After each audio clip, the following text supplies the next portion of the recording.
Ils s'appellent Max, Shania, Steve, Elite, Touilly, Marble, Kaya, Walker ou encore Vulcain. Ce sont tous des animaux de compagnie, qu'ils soient chiens ou chats, mais d'un tout nouveau genre. Ce sont en effet tous des animaux hybrides, à savoir issus d'un croisement entre un animal domestique et un animal sauvage. Créés aux États-Unis, ces nouvelles races canines et félines ont été sélectionnées afin d'obtenir des animaux au look le plus exotique et sauvage possible. Vous avez une espèce de fascination du sauvage. Là, on est dans le fantasme, là, on est dans le rêve. C'est un rêve qui n'est pas nouveau de l'homme, de pouvoir s'approprier le sauvage. Là, l'idée, justement, c'est d'essayer de profiter donc de croisements pour avoir les avantages du sauvage sans les inconvénients. C'est le look qui plaît aux gens. Souvent, c'est ce qu'on entend, quoi. Je veux une panthère.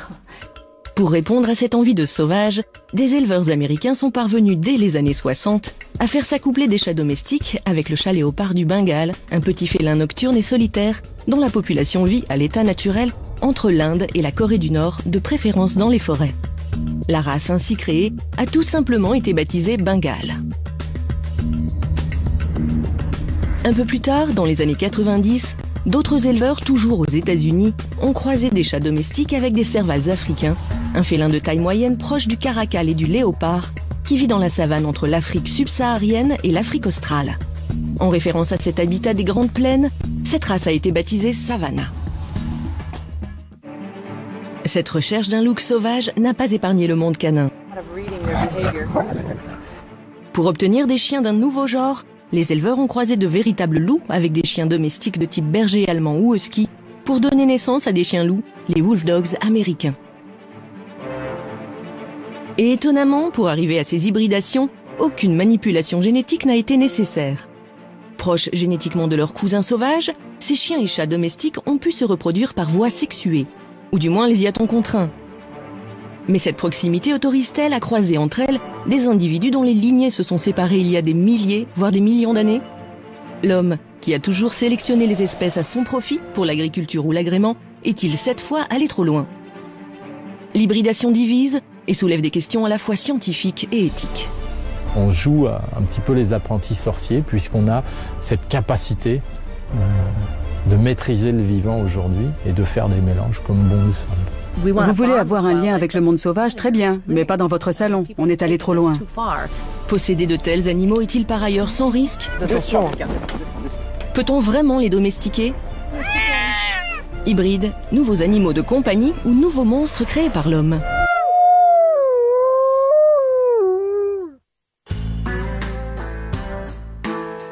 Notre enquête commence aux États-Unis, là où les premiers chats hybrides ont vu le jour.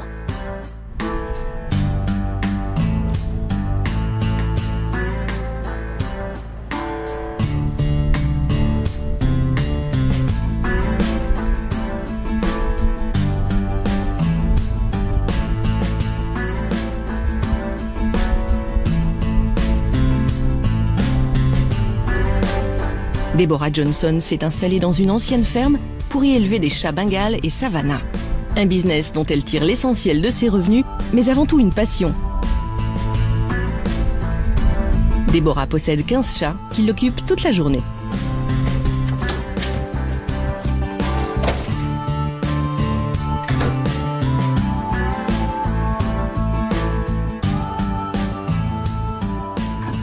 Ça, c'est mon mot égyptien, Isis. Elle est très très douce. On ne connaît toujours pas leur origine exacte, mais on en a retrouvé momifiés datant de l'Égypte antique. Ce sont des chats extrêmement intelligents. Et voilà mon chaton, Savannah. Elle a 15 semaines. C'est encore un bébé, mais ce sera ma prochaine femelle reproductrice. Ceux-là, ce sont des Devon Rex. Mais plus couramment, on parle d'eux comme de chats aliens aux pattes de singe, parce qu'ils sont capables d'ouvrir toutes sortes de choses, comme les Savannah. Ils ont quasiment des doigts humains.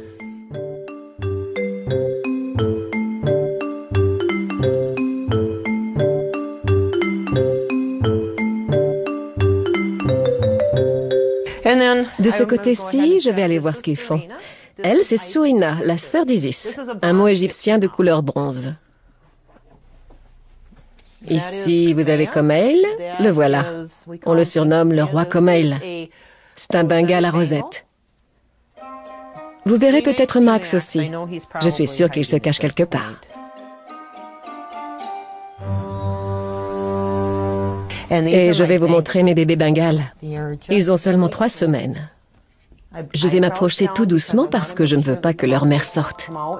Coucou les bébés. On les a appelés Miss Marble One et Miss Marble Two. Le père a du sang du chat léopard du Bengale, mais il est très doux. On le surnomme le clown. Il a une très grosse tête et une jolie robe tachetée. Voilà les bébés. Bonjour. Ce sont des bébés Bengale, des F3.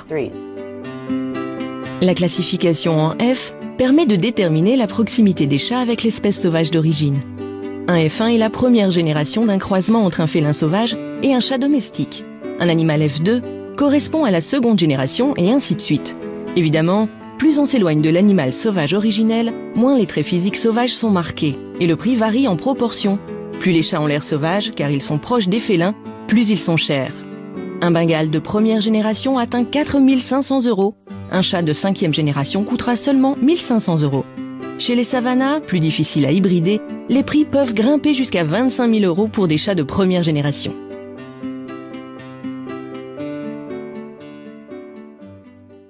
Ils ont un peu de sang de chat léopard du Bengale en eux, un pourcentage infime. Le père, Carrie, en a plus. Ces femelles en ont peut-être 5 à 7%, pas plus. Alors que le père doit avoir 25% de chat léopard du Bengale en lui. Mais ce qui est bien avec lui, c'est qu'il est très doux. Quant à mes femelles, ce sont d'excellentes mères. Oui, vraiment excellentes. Marble One a donné naissance à 4 chatons. Une performance chez ces hybrides qui souffrent de nombreux problèmes reproductifs. Stérilité, naissance prématurée, portée d'un seul chaton, comme si la nature rappelait que ces croisements n'étaient pas tout à fait dans l'ordre des choses. Je m'en occupe tous les jours. Je les manipule tout le temps. Ils reconnaissent ma voix. Je trouve que c'est très important de les socialiser.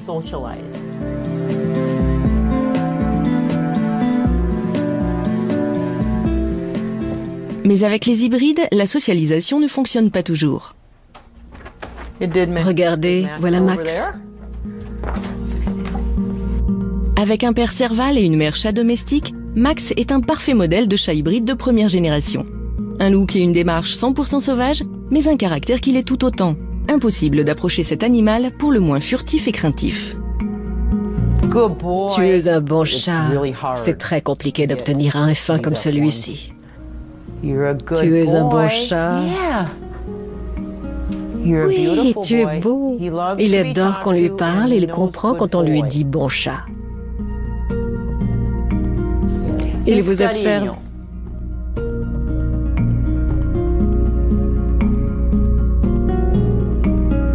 Pour l'acquérir, Debbie n'a pas hésité à débourser 23 000 $, sans aucune garantie de retour affectif sur investissement. Quand je l'ai eu, il avait 6 mois. On ne pouvait pas l'approcher. Il m'a fallu 2 ans pour le rassurer, pour lui faire comprendre que les humains ne lui voulaient pas de mal. Salut, Bibi. Celui-là, c'est un Savannah. Il est très athlétique, un peu comme le Bengale. Si le contact est plus facile avec les générations postérieures, on reste loin du gros minou qui ronronne sur les genoux. Hyperactifs et insatiables, les Savannahs sont les champions toutes catégories du saut en hauteur et autres performances acrobatiques. Une aptitude spécifique aux cervales qui sont capables d'effectuer de spectaculaires bonds pour attraper leur proie.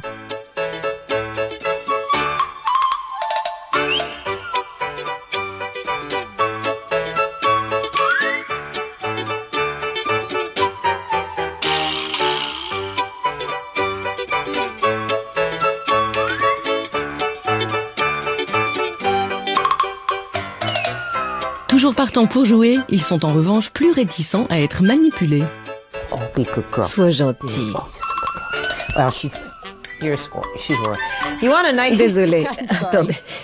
Les gens aiment qu'ils aient un ventre joliment tacheté, comme le sien. Voilà, regardez. Elle veut jouer. Ils veulent de belles oreilles. Vous voyez ces petits osselets blancs, comme on les appelle, derrière les oreilles? Elle est très joueuse. Elle est parfaite, il n'y a rien à redire. Elle est tachetée. C'est le critère le plus demandé, les taches. Les oreilles aussi sont importantes. Les siennes sont exactement comme il faut. Je ne sais pas comment vous expliquer, je vais vous montrer. Attends, excuse-moi. Vous voyez ces bandes qui partent des yeux et qui vont jusqu'au bas du lobe des oreilles? C'est aussi un critère. Oui. Leurs pattes sont également différentes. Les gens veulent que le dessous de leurs pattes soit noir, pas rose.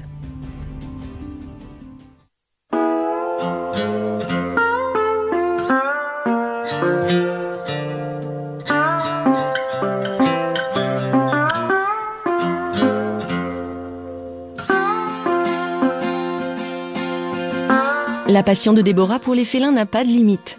La législation étant très permissive dans le Wisconsin en matière de détention d'animaux sauvages, elle a pu acquérir un véritable serval africain.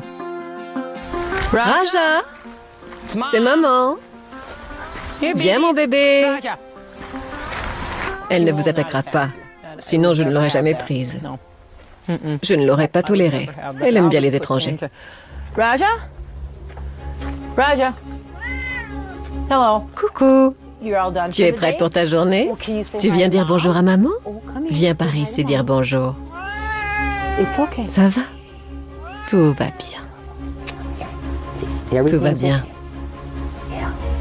Everything's okay. Bonne fille. Good. Hi, Kalani. Salut Clony. C'est la sœur de Comel, un bengal tacheté. Elle aime être dehors. Elle est copine avec Raja. T'es une bonne fille. Oui, toi aussi, Clony. T'es une bonne fille. Raja, s'il te plaît. Elle n'est pas méchante. Arrêtez tous les deux. Là, tu l'as cherché. Elle l'a cherché après, forcément.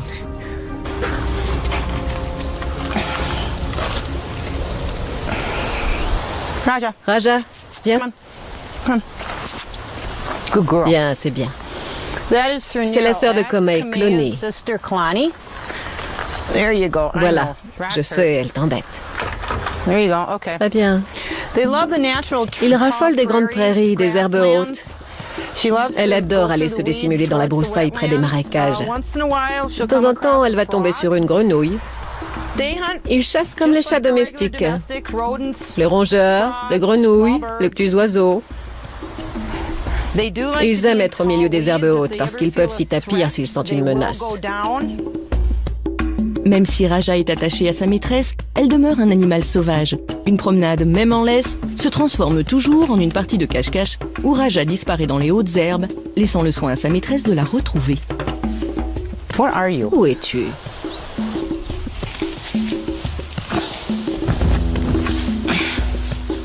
Raja? Allez, viens ma fille, sors de là. Un comportement totalement normal, puisque c'est la stratégie de chasse des servals.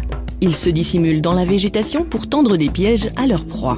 Leurs grandes oreilles fonctionnent alors comme une antenne parabolique pour localiser les rongeurs, tandis que leurs longues pattes permettent de bondir sur les proies ainsi repérées. Elle nous observe. Je le sens.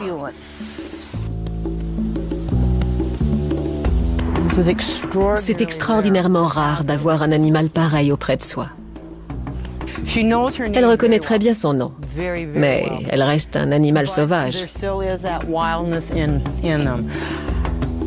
Je pense que si je la lâchais, elle n'irait pas bien loin, mais je ne veux pas prendre de risques.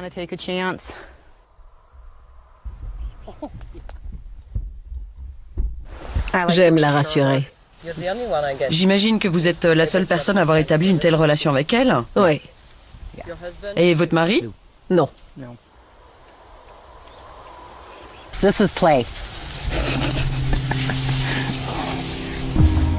T'es une dure à cuire. Hein. Ça va, on a compris, t'énerve pas. Non, tout va bien. Le sifflement, c'est parce qu'elle vous a vu. Sinon, vous avez pu constater qu'elle me respecte. Les experts estiment qu'il y aurait près de 20 000 servals détenus en captivité sur le sol américain. Des félins sauvages maintenus en cage pour le simple plaisir de posséder un animal hors du commun ou pour servir à des programmes de reproduction qui peuvent se révéler très lucratifs.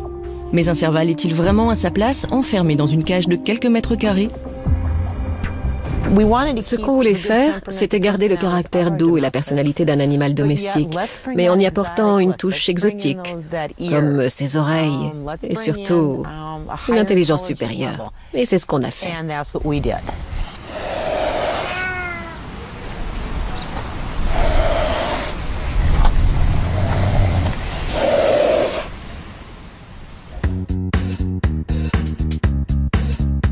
Cette mode des chats hybrides est en train de conquérir la France. Si les Savannas sont encore peu répandus, les Bengales y sont eux bien implantés. Importé dans l'Hexagone dès 1989, le Bengale est une race reconnue par le LOF, le livre officiel des origines félines. Il serait environ 8000 aujourd'hui. Seuls cependant sont autorisés légalement les chats de 4e génération ou plus. Agnès Guéraud s'est tellement éprise de cette nouvelle race qu'elle s'est lancée dans l'élevage il y a 4 ans, en plus de son travail. Une passion qui lui demande un fort investissement en temps, mais aussi en argent. Car sa passion n'a pas de limite, elle est allée chercher ses chats dans les meilleures lignées à l'étranger et les a inscrits à des concours félins. Pour chacun de ses chats de compétition, elle débourse en moyenne 10 000 €. Alors, cette chatte s'appelle Nala, enfin son vrai nom c'est Legadema. Et donc c'est une petite femelle qui a 7 mois et demi. Donc cette petite chatte est très très belle. Elle a déjà gagné pas mal d'expositions puisqu'elle est des junior winner. On les a fait venir des États-Unis. C'est le berceau de la race. Oh mon pépé, mon pépé. On peut passer des heures à le regarder, on ne s'en lasse pas. On rentre, parfois on se dit mais qu'est-ce qu'il est beau.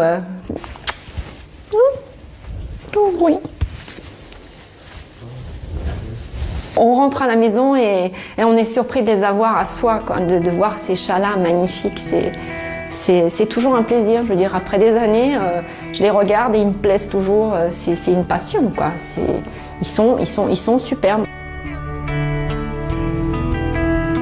Superbe, certes. Et surtout plein de vie. Gare au bibelot et au mobilier fragile. Là, en pleine activité. C'est rien. Voilà. Non.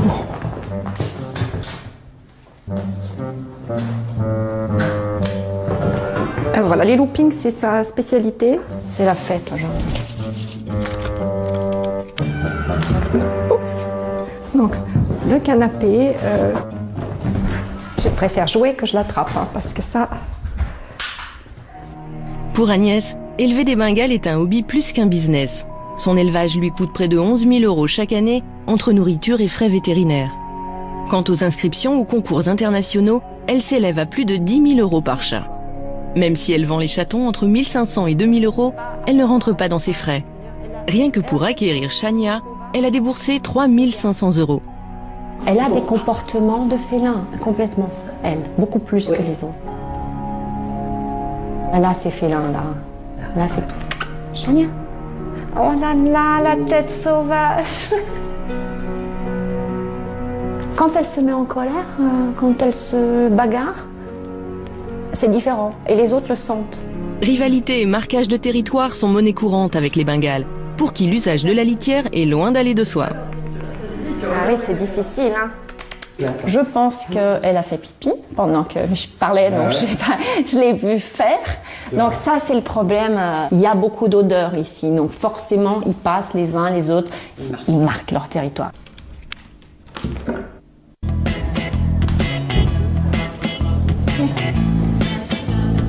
Impossible pour autant de les laisser gambader dans le jardin, là où le marquage de territoire serait moins incommodant. Les Bengales s'échappent volontiers et réintègrent rarement leur domicile une fois dans la nature. Bah oui. Ménage régulier, meubles à protéger, balades en laisse, ces chats demandent énormément d'attention, et ce, dès la naissance. Très important chez le Bengale, hein, la sociabilisation. Tout se joue pendant les 3 premiers mois, je veux dire. C'est le rôle de l'éleveur. Quand ils naissent à la maison, ils sont dans notre chambre, ils sont habitués aux humains, On les manipule tous les jours, au bruit de la maison, l'aspirateur, tous les bruits, de toute façon, à ce qu'ils soient complètement sociabilisés. Et si ça a été mal fait, on ne récupère pas. Je vous montrerai un exemple de ma première chatte qui a été importée d'Allemagne. J'ai jamais récupéré. Elle a 4 ans. Elle a peur, la pauvre. Donc ça, c'est Darjeeling. Et donc, qui est un petit peu sauvage. Alors, elle est adorable. Hein. Elle n'est pas du tout agressive. Du tout. Elle a juste un peu peur. Viens, Darji. Viens, Darji. Elle est très timide. Ouais, elle est très timide. Viens, ma chérie. Donc, voilà, regardez. Voyez, elle a peur. Ah, biche. Elle n'est pas rassurée. Donc, on ne les met pas. Donc, je la prends peu parce qu'en fait, je ne veux pas la mettre mal à l'aise. Donc, elle est... Darji. Mais elle est super copine avec Walker. Détruit. Tous les éleveurs ne consacrent pas autant de temps à leur portée de chatons cagnès.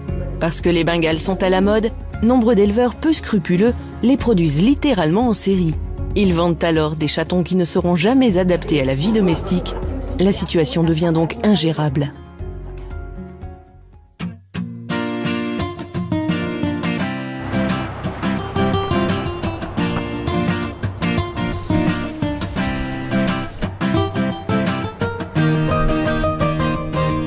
Aux États-Unis, où ces chats hybrides existent depuis plusieurs décennies, le problème a pris des proportions inquiétantes. Dans ce refuge pour félins, le Wildcat Sanctuary, accueillir ces chats abandonnés par leurs propriétaires est devenu un casse-tête quotidien. L'ambition de Tamitis, la fondatrice du refuge, était pourtant tout autre à la base. Elle souhaitait seulement recueillir les grands félins que leurs maîtres ne parvenaient plus à gérer ou à nourrir. Qu'il s'agisse de tigres, de cougars, de lynx ou de serval, animaux sauvages que n'importe qui ou presque peut détenir dans son jardin aux États-Unis. Mais depuis 9 ans, ce refuge voit affluer les chats hybrides.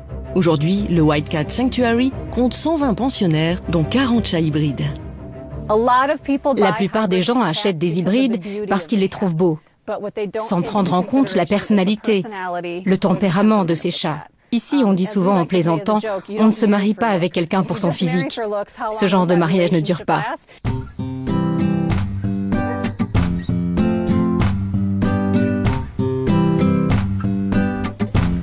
Alicia est l'une des soignantes.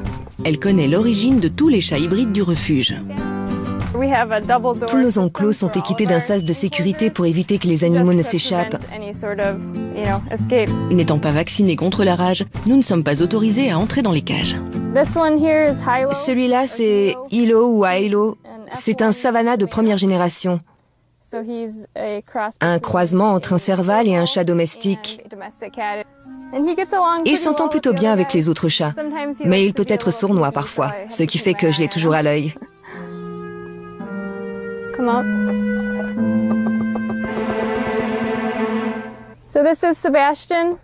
Lui, c'est Sébastien, un Bengale.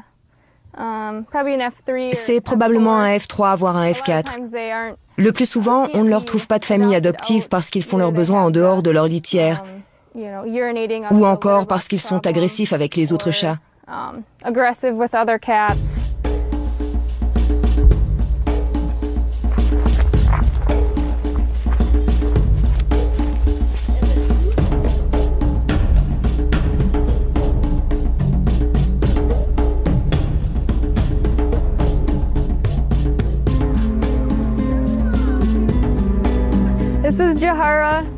Là, c'est Jera, c'est un serval.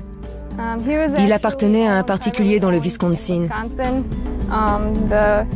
Sa propriétaire avait aussi des Bengales, donc on suppose que son plan à l'origine était d'élever des savannas de première génération pour les vendre. Mais Jera s'en est pris à elle. Au début, il se montrait plutôt amical avec sa maîtresse, elle rentrait même dans sa cage, mais au fil du temps, il est devenu de plus en plus agressif envers elle et il s'est mis à l'attaquer.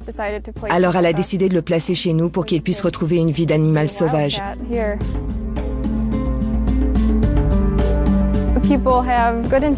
Au départ, les gens sont pleins de bonnes intentions. Ils aiment leurs animaux. Dans leur tête, ils sont convaincus de bien agir. Ils ont le sentiment d'être aimés de leur chat et pensent qu'il suffit de bien s'en occuper pour qu'un chat soit heureux. Ce n'est pas forcément le cas.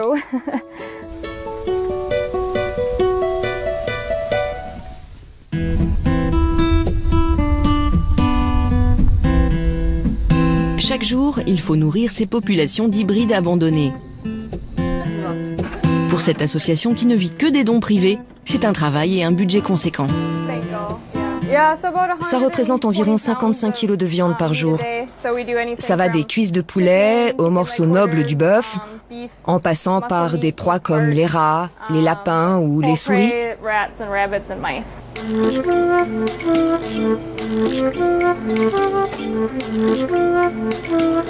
Ce seau, c'est pour les hybrides.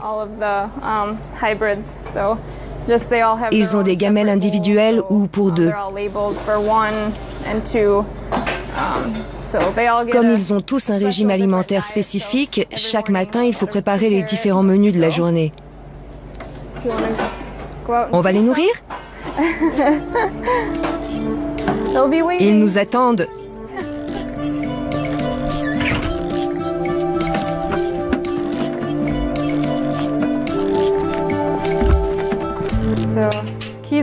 Kisa est une F1.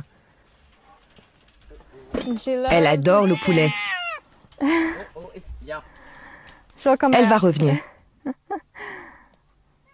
Elle est sauvage. Vous voyez nourrir un chat comme ça chez vous? Cette jeune Savannah est indomptable.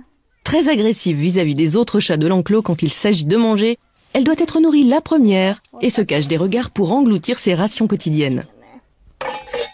Son voisin n'est guère plus partageur.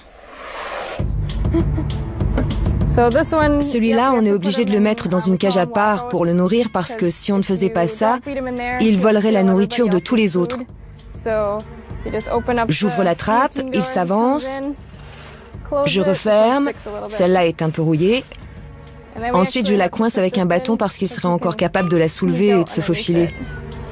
Autre type d'hybride moins répandu, ce chat de jungle est issu du croisement entre un chat domestique et un chausson, un félin dont la population vit entre l'Égypte et l'Asie du Sud-Est.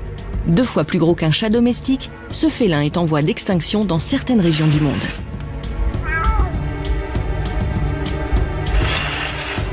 Cette agressivité peut se retourner contre les autres animaux de la maison, mais aussi les jeunes enfants.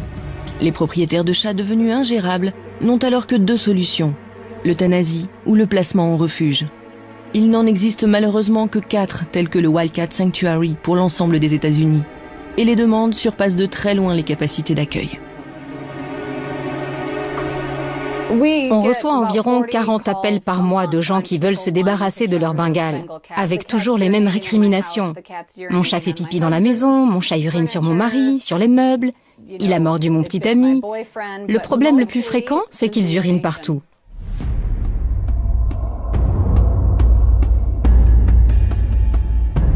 La solution, c'est d'arrêter de produire de nouveaux hybrides de chats sauvages. On a suffisamment de chiens et de chats domestiques merveilleux. Pourquoi en créer de nouveaux si c'est pour leur réserver ce destin? Ne contribuez pas au problème en achetant votre animal chez un éleveur. Notre slogan, c'est « adopter au lieu d'acheter ».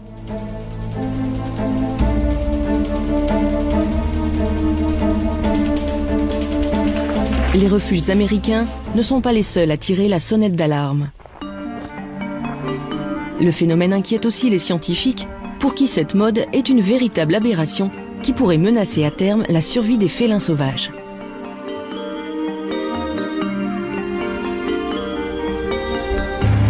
Bonjour. Grégory Breton, qui parcourt le monde pour recenser les espèces félines dans leur milieu naturel, travaille en étroite collaboration avec les douanes qui lui remettent régulièrement des individus issus du trafic d'animaux sauvages.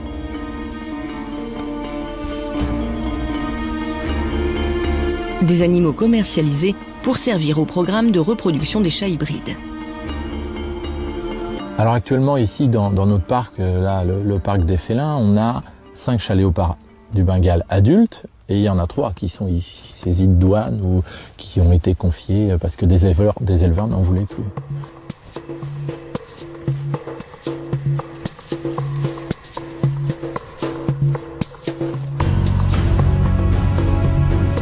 C'est devenu une espèce très convoitée pour un commerce d'animaux parce que, malheureusement pour lui, il peut s'hybrider avec le chat domestique.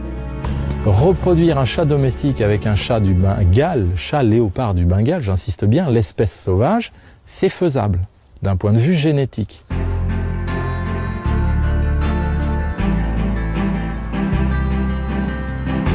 Parce qu'ils sont génétiquement proches, les félins peuvent s'accoupler et avoir des petits. Mais il ne s'agit pas pour autant de sélection naturelle. Ce que l'on fait, c'est qu'on force les animaux à avoir des petits qui n'ont rien à voir. Donc il y a vraiment un problème éthique derrière cette folie de l'hybridation. Alors à l'état sauvage, ils ne s'hybrident pas, ils ne se rencontrent pas. Ou un chat léopard va tuer un chat domestique. Avec l'hybridation, l'homme provoque ainsi des mariages forcés matériellement impossibles dans la nature du fait de l'éloignement géographique des animaux. En effet, vivant sur des continents séparés par des océans, ni les chats léopards asiatiques ni les servals africains n'auraient jamais pu rencontrer des chats domestiques américains.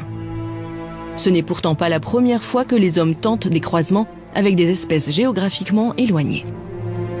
Alors l'homme a essayé des choses, il a essayé d'hybrider le tigre avec une lionne, ou un lion avec une tigresse, un léopard avec un jaguar. On a montré que ça fonctionnait, à la fois à l'époque de l'Antiquité, les cirques romains, les grandes ménageries princières, ou dans les parcs zoologiques au 19e et début du 20e siècle. Aujourd'hui, seuls quelques parcs zoologiques chinois ou russes se prêtent encore à ce type d'expérience. Un liligre, fruit d'un père lion et d'une mère mi-lion, mi-tigre, vient de naître dans un zoo sibérien. Mais la plupart des zoos occidentaux refusent désormais catégoriquement ces hybridations pour se consacrer plutôt à la défense des espèces en danger. Et pour les sauvegarder, il est primordial de ne pas mélanger leurs gènes. Le chat léopard, c'est une espèce de félin parmi les 36 espèces sauvages. Et d'un point de vue évolution, il a divergé de la lignée du chat sauvage il y a 6 millions d'années. L'homme, lui, il a domestiqué le chat sauvage africain, et seulement le chat sauvage africain, il y a à peu près 4000 ans. En Égypte, à Chypre, en Mésopotamie. Donc aujourd'hui, des gens prennent des chats domestiques, les hybrident avec des chats léopards, donc c'est complètement contre nature. C'est comme si moi, je décidais demain d'avoir une copine bonobo, qu'on ait des petits et qu'on les garde. D'un point de vue éthique, on ne s'accouplerait jamais avec un grand singe, bonobo, chimpanzé ou gorille. C'est quelque chose qui nous paraît complètement fou. Une comparaison hasardeuse? Hélas non. Il y a 6 millions d'années, les homininés se séparent en deux branches distinctes, les paninés, ancêtres des bonobos et des chimpanzés, et Homo sapiens, l'ancêtre de l'homme. 6 millions d'années, soit l'époque de Toumaï, l'être mi-chimpanzé, mi-homme, que certains paléoanthropologues considèrent comme l'une des premières espèces de la lignée humaine. Il y a 6 millions d'années également, les félidés se séparent en deux lignées distinctes. Celle du chat léopard, dont est issu le chat léopard du Bengale, et celle du chat sauvage, l'ancêtre du chat domestique. Quant au serval, il a commencé à évoluer en une lignée distincte il y a 8 millions et demi d'années. La comparaison est pour le moins déroutante. L'homme a-t-il le droit, pour satisfaire ses intérêts ou réaliser ses rêves, d'hybrider des espèces dont le patrimoine génétique a divergé il y a des milliers d'années? Pourquoi par ailleurs réinjecter des gènes sauvages dans des animaux que l'homme a mis des millénaires à domestiquer? Si l'hybridation féline soulève des problèmes d'ordre génétique et éthique, ces chats ne sont pas pour autant dangereux pour l'homme. Ils urinent certes souvent pour marquer leur territoire, se battent pour la nourriture et n'ont qu'une envie, s'échapper. Au pire, ils donnent des coups de griffe. Pas forcément agréables, mais pas mortels. Contrairement à d'autres types d'hybrides, comme les chiens-loups, issus du croisement entre chiens domestiques et loups, aussi appelés wolf dogs. Avec cette nouvelle race, on a fait du meilleur ami de l'homme, le classique chien domestique, obéissant et soumis à son maître, une machine à tuer potentielle.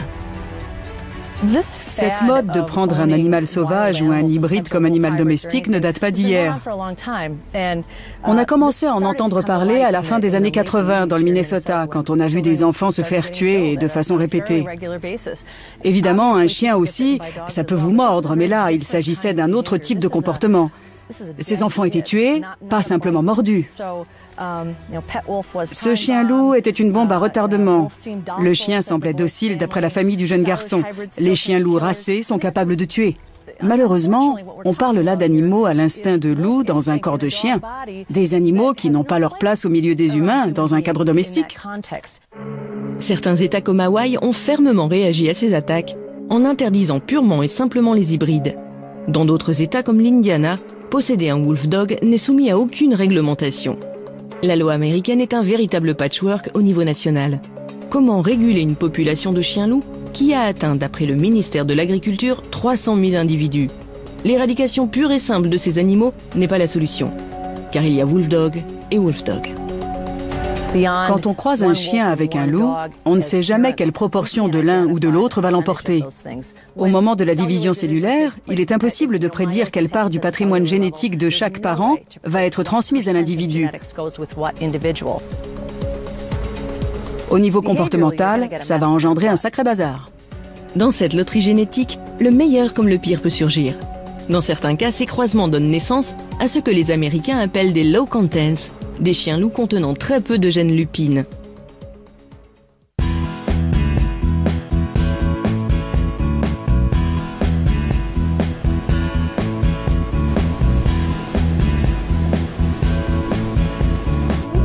Les chiens-loups de Leslie sont emblématiques de ces low contents. Physiquement, ils sont proches des bergers allemands ou des huskies. De caractère, ils ont tout du bon toutou obéissant.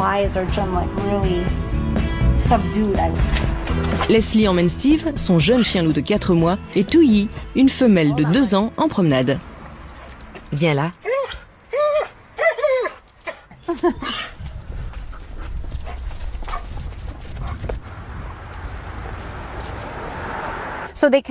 Ils ont dans leur patrimoine génétique des gènes de loup sauvage, de loup gris, de loup roux, de loup argenté ou autre loup du même genre. Ça, c'est pour la partie sauvage du mélange.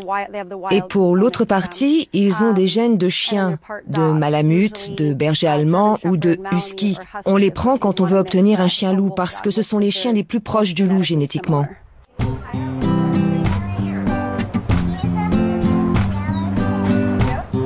Ils vont revoir Kaya, une femelle que Teresa, une amie de Leslie, a adoptée.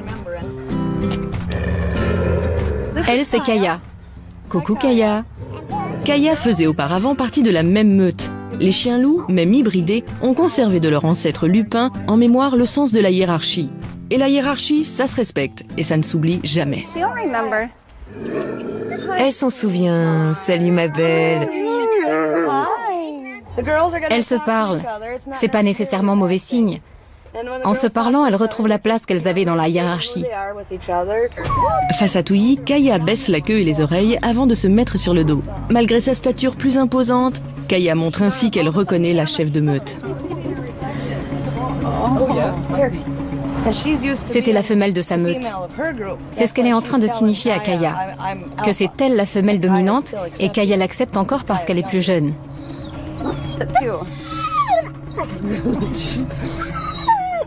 Ce sont des chiens de 6e ou 7e génération maintenant.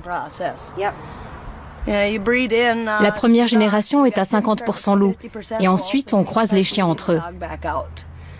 Ça donne des animaux qui, tout en gardant des caractéristiques du loup, sont beaucoup plus chaleureux avec les humains et pas agressifs. Chez elle, vous retrouverez le museau allongé et un peu pointu, les canines plus grandes et plus incurvées. Elle a les mêmes oreilles plus courtes et moins poilues. Ça évite que les insectes s'y nichent. Sa fourrure est constituée de plusieurs couches.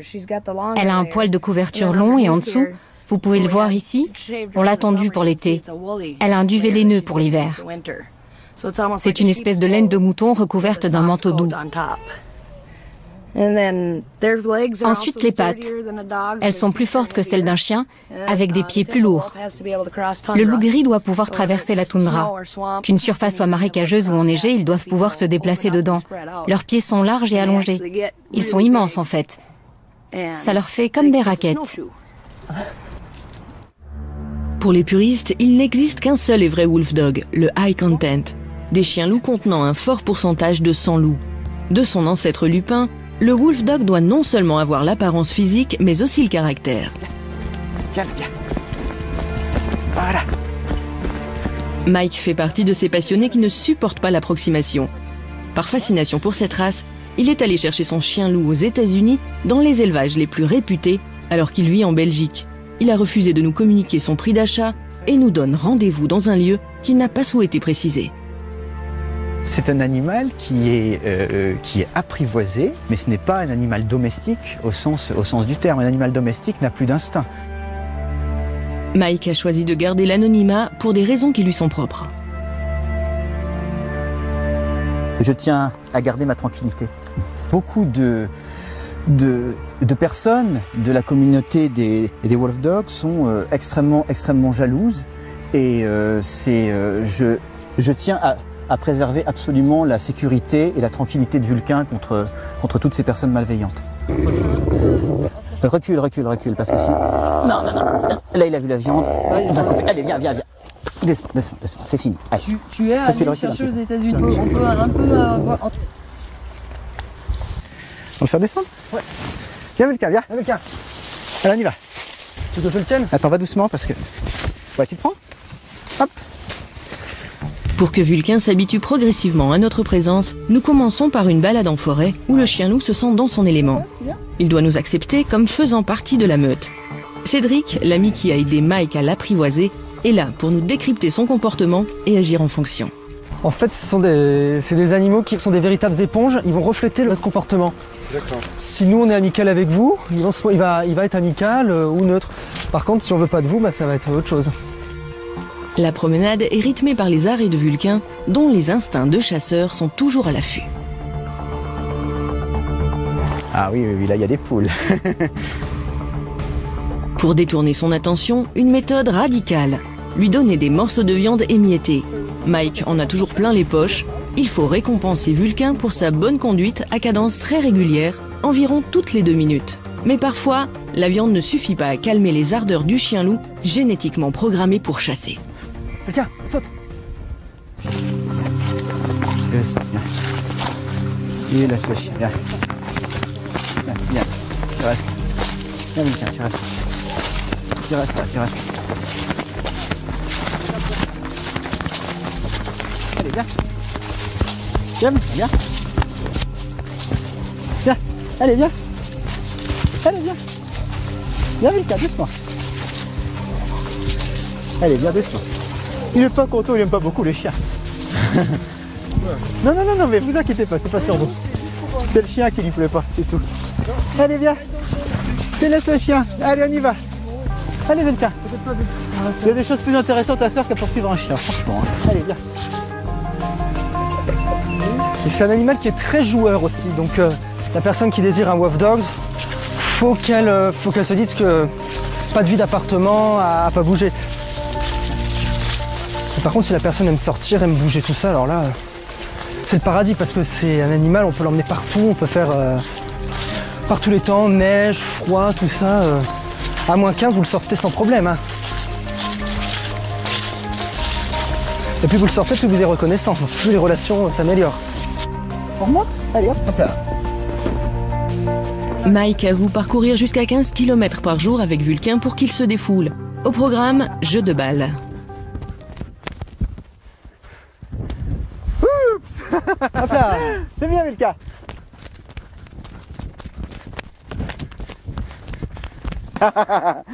Allez, Vulcain, hop là. Oh, ça s'est détaché, un morceau. Wolf Dog destructeur. Allez, viens, on y va. Mais aussi baignade dans une eau automnale un peu frisquette. Son maître n'hésite pas à mouiller la chemise. Rien n'est trop beau pour ces chiens loups qui ont besoin de se défouler et d'être stimulés en permanence.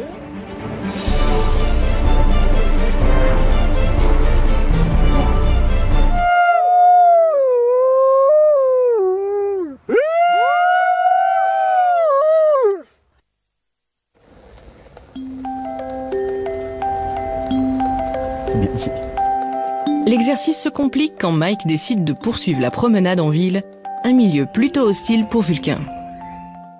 Avec toutes les précautions nécessaires, on évite soigneusement les passants.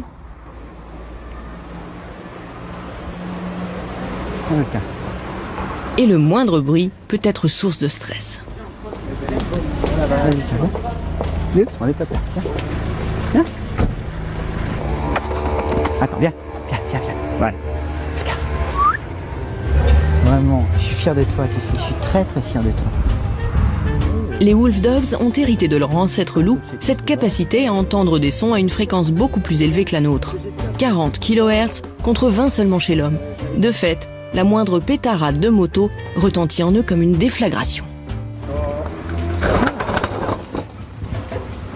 Doucement, Vulcain, n'aie pas peur. Attends, tiens. Il a peur des motos. Prends le verre, il a peur. Doucement, Vulcain. Doucement. C'est rien. C'est fini, c'est fini. C'est rien. C'est rien. Tiens, Vulcain, viens. Tu restes avec moi? Viens, Vulcain, viens. Voilà. Ah oui, il va être beaucoup plus. Vous allez voir les yeux qui vont tac, mouvement. Attention à la voiture. Sinon, on a marre. Voilà, il va être en plus grande recherche. Ces chiens sont-ils donc vraiment capables de vivre auprès des hommes?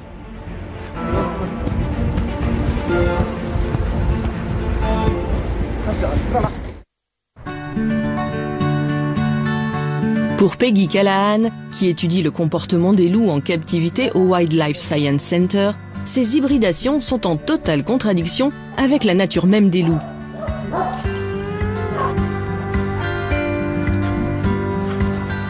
Car entre chien et loup, c'est loin d'être l'amour fou. Le comportement naturel du chien consiste à nous défendre. C'est pour ça qu'on les a dressés historiquement, pour nous protéger des loups. Mais cette clôture modifie le comportement des chiens. Enlevez-la et les chiens auront vite fait de partir. Là, ils parlent, ils discutent. Tout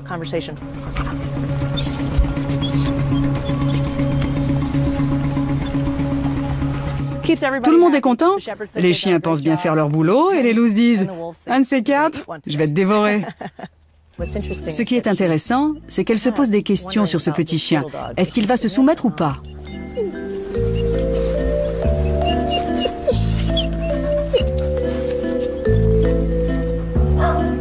Alors forcément, quand on croise ses frères ennemis, le cocktail est détonnant. Non. Reste ici. Venez avec moi. Salut. Non. Toi, tu restes là.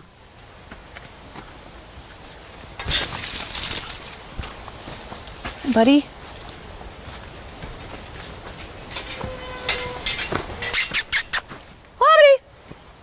Hi guys. Salut vous. Venez par ici. Hi. Coucou. What's up? Ça va? Salut toi. Come here. Viens. Hi. Bonjour. Good boy. Come here. C'est bien. Approche-toi. Ces animaux sont des hybrides de chiens et de loups, sans qu'on puisse dire quel pourcentage du chien et quel pourcentage du loup ils ont en eux. Si on regarde leur physique, leur phénotype, on peut observer que la femelle a plus de caractéristiques du chien que le mâle. Elle a un pelage clair, le mâle est plus foncé. Lui a un corps fin, plus proche du loup. Il n'empêche que tous les deux ont tué des chiens alors qu'ils étaient encore très jeunes. Ça, c'est un comportement de loup. Elle avait 4 mois quand elle a tué un chien. Vous imaginez? Un chiot qui tue un chien. C'était un petit chien, mais quand même. Lui avait 6 mois quand il a tué un chien qui jusque-là était son copain. Il connaissait ce chien et pourtant un jour, il l'a tué.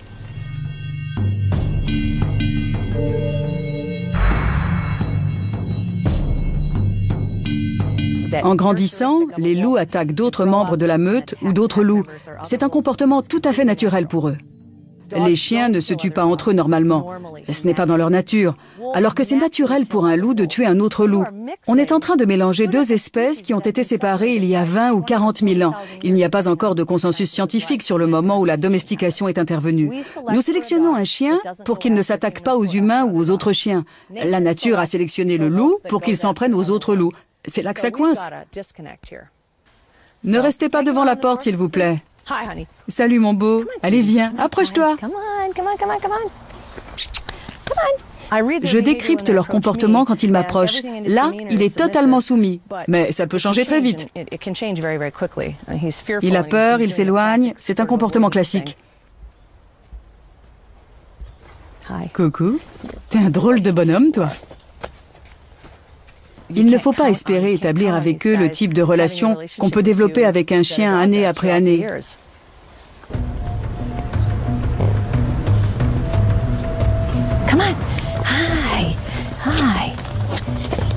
Il a de sacrées canines. Elles sont longues. Elles vont jusqu'à sa lèvre inférieure. C'est bien. Elle est extrêmement agressive, pas avec les gens, mais avec les autres animaux. C'est dans son tempérament.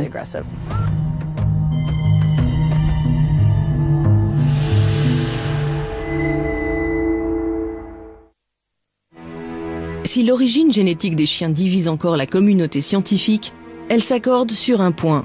Le chien est la première espèce à avoir été domestiquée par l'homme avant même l'apparition de l'agriculture. En croisant un loup et un chien, c'est un peu comme si les hommes d'aujourd'hui recommençaient le lent travail de sélection entrepris par leurs ancêtres du Paléolithique supérieur. Certaines populations de loups se seraient différenciées en fait pour se rapprocher des campements humains et profiter de tout ce qui était déchets. De ce fait, il y aurait une sorte de phénomène d'autodomestication, c'est-à-dire qu'effectivement les loups les moins craintifs vis-à-vis de l'homme étaient ceux qui pouvaient récupérer le plus de nourriture. Puis donc en fait, on a eu dans un premier temps effectivement une sélection sur ce degré de sociabilité vis-à-vis de l'homme. Seuls les animaux qui acceptaient le contact avec les humains ont donc pu être domestiqués. Les autres, bien plus nombreux, ont toujours refusé de se soumettre à l'homme. Ni les chats du Bengale, ni les servals, ni les loups n'ont jamais accepté de vivre avec les hommes. Les hybrides toléreront-ils mieux cette situation ou resteront-ils toujours des animaux sauvages dont le seul rêve est de recouvrer leur liberté ?